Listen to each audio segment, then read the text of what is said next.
Hello, this is a Yamaha G1 grand piano, which is 5 foot 3 inches long, 160 centimeters, just come into stock. So just evaluating it and assessing it and seeing what sort of work we need to do to improve it. The case is practically perfect and there's no fading on the colour, so you can see the same colour here as there, and also on the top lid.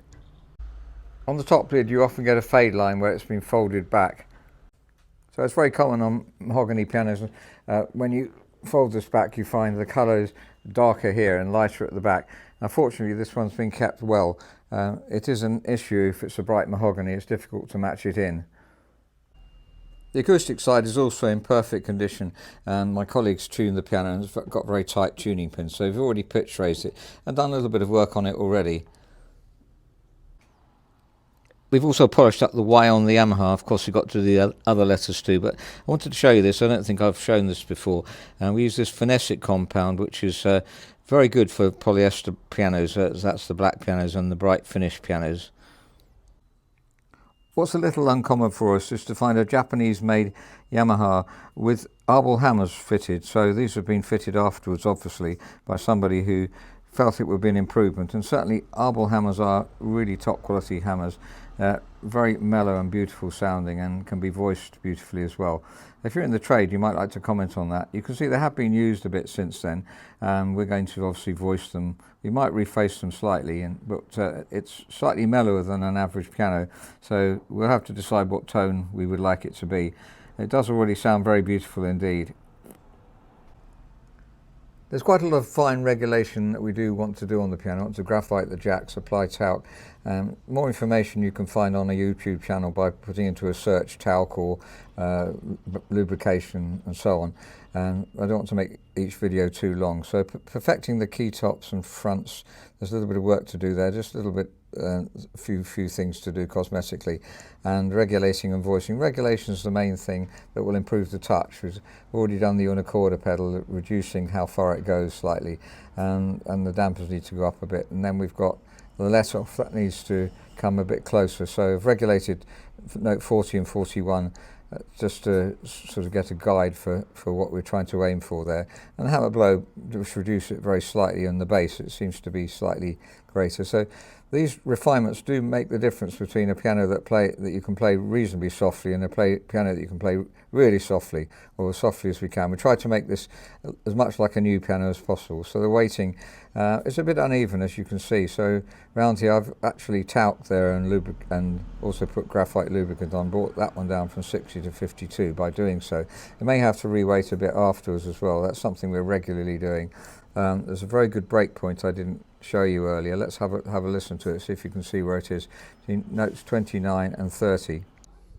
So the break point is always difficult to disguise because that string goes right to that part of the soundboard, and sorry, it's not quite focused, and then this one will go to a different part of the soundboard. So for a manufacturer to do that, to be able to get them sounding the same, is a difficult job, and it's one of the keys to whether the piano is really made well. So this side here, and we'll just play the sharp there. That's a very good match tone-wise. That one is voicing slightly, it's slightly brighter, so we'll obviously be doing as much refinements as we can.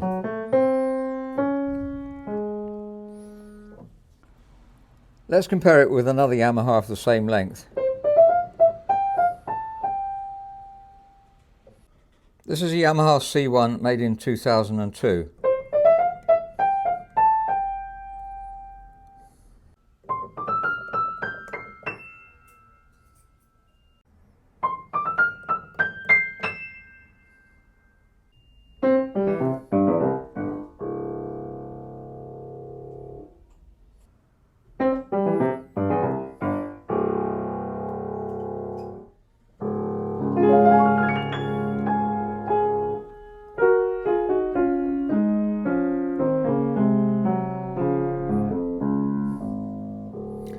So that's a Yamaha G1, 5 foot 3 inches long, 160 centimeters.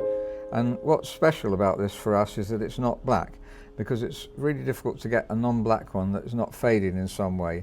So obviously you have to keep the piano carefully, not too light an environment, and also vary it so that the colour here stays the same as the colour here, and on the top lid is folded right back both ways, and then it will fade evenly. Pianos do fade with time, so to find one that's in such good condition is really special.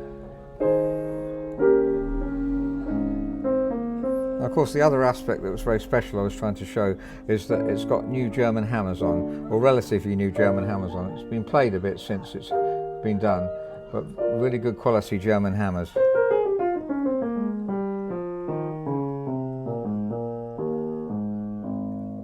And the tone is beautiful. We've got to do something to the touch just to even it up, but that's quite normal for us to have to do that.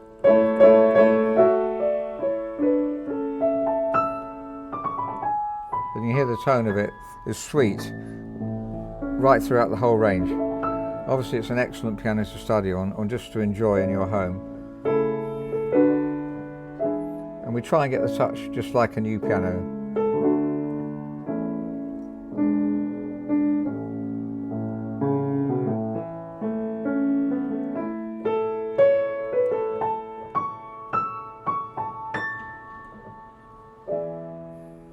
Thank you very much for listening. If you are interested, please do write to info@robertspianos.com and let us know what you'd like to do. If you'd like to try the piano out for a while, that's a possibility too. Please write to us and let us know. Thank you very much indeed.